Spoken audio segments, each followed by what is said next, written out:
નમસ્કાર મારા પ્રિય આત્મીય દર્શકો નમસ્કાર। આજે હું તમને એક એવું રહસ્ય કહેવા જઈ રહી છું જે સાંભળ્યા પછી કદાચ તમે આમળા એકાદશીને ક્યારેય સામાન્ય દિવસ તરીકે નહીં જુઓ।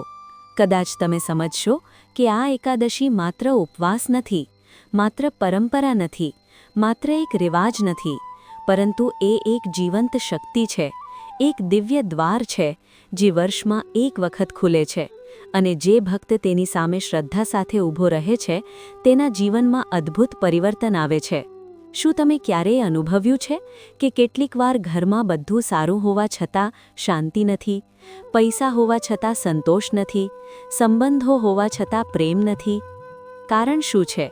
શાસ્ત્રો કહે છે, જ્યારે જીવનમાં સાત્વિક ઊર્જા ઘટે છે ત્યારે સુખ હોવા છતાં સુખનો અનુભવ થતો નથી। અને આમળા એકાદશી એ સાત્વિક ઊર્જાને ફરીથી જગાડવાનો દિવસ છે। ફાલ્ગુણ માસની શુક્લ પક્ષની એકાદશી, જેને આપણે આમળા એકાદશી તરીકે ઓળખીએ છીએ, તે દિવસ ભગવાન વિષ્ણુને સમર્પિત છે। પરંતુ આ દિવસે એક વિશેષતા છે। આ દિવસે આમળા વૃક્ષમાં ભગવાન વિષ્ણુનો વિશેષ નિવાસ માનવામાં આવે છે। આમળા માત્ર એક ઔષધીય ફળ નથી, તે ઋષિઓએ પવિત્ર ગણાવેલું, દેવતાઓએ સ્વીકારેલું અને શાસ્ત્રોમાં મહિમાવેલું ફળ છે। સ્કંદ પુરાણમાં વર્ણન મળે છે કે જે ભક્ત આ દિવસે આમળા વૃક્ષની પૂજા કરે છે તે પોતાના ભૂતકાળના અનેક પાપોથી મુક્ત થાય છે। પરંતુ અહીં એક સૂક્ષ્મ વાત છે, માત્ર પૂજા કરવાથી નહીં, ભાવથી કરવાથી। એક વખત ચિત્રરથ નામના મહાન રાજા હતા। તેમનું રાજ્ય ધર્મનિષ્ઠ હતું। આખું રાજ્ય એકાદશીનું વ્રત રાખતું। આમળા એકાદશીના દિવસે તેઓ ભવ્ય રીતે આમળા વૃક્ષની નીચે ભજન, કીર્તન અને પૂજા કરતા। એ દિવસે એક શિકારી, જે જીવનભર હિંસા કરતો આવ્યો હતો, તે થાકેલો અને ભૂખ્યો ત્યાં આવીને બેસી ગયો। તેને ઉપવાસનો વિચાર ન હતો, તેને ભક્તિનો સંકલ્પ ન હતો, પરંતુ રાત્રિભર ભજન સાંભળતા સાંભળતા તેના મનમાં પવિત્ર ભાવ જાગ્યો। અજાણતા જ તેણે ઉપવાસ કર્યો અને જીવનમાં પહેલીવાર હૃદય નમ્ર બન્યું। કહેવામાં આવે છે કે મૃત્યુ પછી તેને ઉત્તમ યોનિ પ્રાપ્ત થઈ અને આગલા જન્મમાં તે રાજા બન્યો। વિચાર કરો, માત્ર એક રાત્રિના સાત્વિક સ્પર્શથી જીવનનો દિશા બદલાઈ ગઈ। તો જો આપણે સંકલ્પપૂર્વક, શ્રદ્ધાપૂર્વક આ વ્રત કરીએ તો શું શક્ય નથી? આમળા એકાદશીનો વ્રત દશમીથી જ શરૂ થાય છે, કારણ કે વ્રત માત્ર એક દિવસનું નથી, તે મનની તૈયારી છે। દશમીના દિવસે સાત્વિક ભોજન લેવું, લસણ, ડુંગળી, માંસાહાર, દારૂ અને તામસિક વસ્તુઓથી સંપૂર્ણ દૂર રહેવું, રાત્રે વહેલા સૂવું અને મનમાં સંકલ્પ કરવો કે હે ભગવાન વિષ્ણુ, હું આવતીકાલે આપની કૃપા માટે આમળા એકાદશીનું વ્રત રાખીશ, મારી અંદરની અશુદ્ધિઓ દૂર કરજો। આ સંકલ્પ જ વ્રતની શરૂઆત છે। એકાદશીના દિવસે બ્રહ્મ મુહૂર્તમાં ઉઠવું, સ્નાન કરવું, શક્ય હોય તો પાણીમાં ગંગાજળ અથવા તુલસીના પાન ઉમેરવા, કારણ કે પાણી માત્ર શરીરને નહીં, મનને પણ શુદ્ધ કરે છે।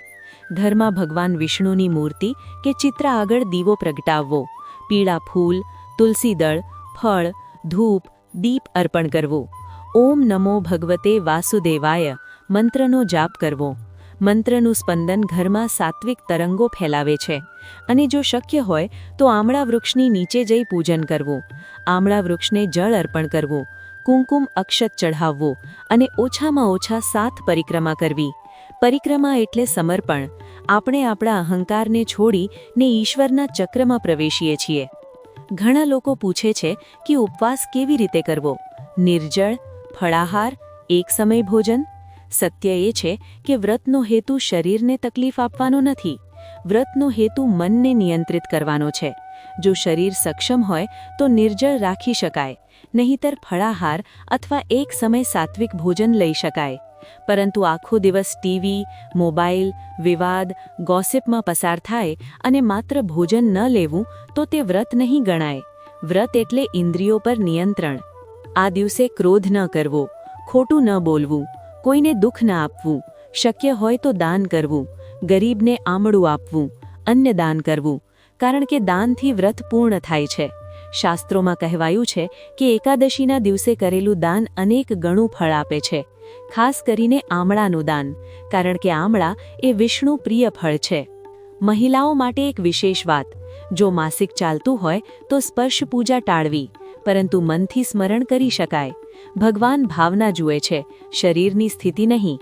ગર્ભવતી સ્ત્રીઓ અથવા વૃદ્ધ લોકો પોતાના સ્વાસ્થ્ય મુજબ વ્રત રાખે, કારણ કે ભગવાન ક્યારેય તકલીફ ઈચ્છતા નથી. દ્વાદશીના દિવસે પારણું કરવું અત્યંત મહત્વનું છે. સૂર્યોદય પછી ભગવાનને નૈવેદ્ય અર્પણ કરીને તુલસીવાળું પાણી પીવું, પછી સાત્વિક ભોજન લેવું. પારણું વિના વ્રત અધૂરું માનવામાં આવે છે, કારણ કે સંકલ્પનો સમાપન પણ શિસ્તથી થવું જોઈએ. હવે એક ગુપ્ત આધ્યાત્મિક તત્વ સમજીએ. આમળા એકાદશી ફાલ્ગુણ મહિનામાં આવે છે. આ સમય પ્રકૃતિમાં પરિવર્તનનો છે. શિયાળાની સમાપ્તિ અને વસંતની શરૂઆત. આ પરિવર્તન માત્ર બહાર નથી, અંદર પણ છે. જો આ દિવસે આપણે સંકલ્પ કરીએ, જૂના દુઃખો છોડીએ, ક્ષમા કરીએ અને નવા પ્રારંભનો સંકલ્પ કરીએ, તો જીવનમાં નવી શરૂઆત શક્ય બને છે. ઘણા લોકો અનુભવ કરે છે કે આમળા એકાદશી પછી અટકેલા કામ શરૂ થાય છે, ઘરમાં શાંતિ આવે છે, સંતાન સુખ મળે છે, ધન પ્રવાહ સુધરે છે. કારણ શું છે? કારણ કે જ્યારે મન શુદ્ધ થાય છે ત્યારે નિર્ણય શક્તિ સુધરે છે, અને જ્યારે નિર્ણય સુધરે છે ત્યારે જીવનની દિશા બદલાય છે. મારા પ્રિય દર્શકો, કદાચ તમે વર્ષોથી કોઈ સમસ્યાથી પરેશાન હોવ, કદાચ સંબંધોમાં તણાવ હોય, કદાચ આર્થિક મુશ્કેલી હોય, કદાચ મનમાં અશાંતિ હોય. એકવાર આમળા એકાદશી સંપૂર્ણ શ્રદ્ધા સાથે કરીને જુઓ. ફક્ત વિધિ નહીં, ભાવથી, ધ્યાનથી, સમર્પણથી, અને પછી પોતે અનુભવજો. આજે જ નક્કી કરો કે આવતી આમળા એકાદશી તમે સાચી રીતથી કરશો. દશમીથી તૈયારી, એકાદશીનો સંકલ્પ, જાપ, પૂજા, દાન અને દ્વાદશીનું પારણું, અને સૌથી મહત્વનું, આખો દિવસ સકારાત્મકતા. અને જો તમે અહીં સુધી મારી સાથે જોડાયેલા છો, તો મને વિશ્વાસ છે કે તમારા હૃદયમાં ભક્તિનો દીવો પ્રગટ્યો છે. હવે કમેન્ટમાં જરૂર લખજો, ઓમ નમો ભગવતે વાસુદેવાય, જેથી મને ખબર પડે કે તમે અંત સુધી જોડાયેલા રહ્યા અને આ પવિત્ર સંકલ્પના ભાગીદાર બન્યા. તમારી શ્રદ્ધા જ તમારી સૌથી મોટી શક્તિ છે. ફરી મળીએ એક નવા આધ્યાત્મિક રહસ્ય સાથે. ત્યાં સુધી ભગવાન વિષ્ણુ તમારી અને તમારા પરિવાર પર કૃપા દ્રષ્ટિ રાખે. જય શ્રી વિષ્ણુ.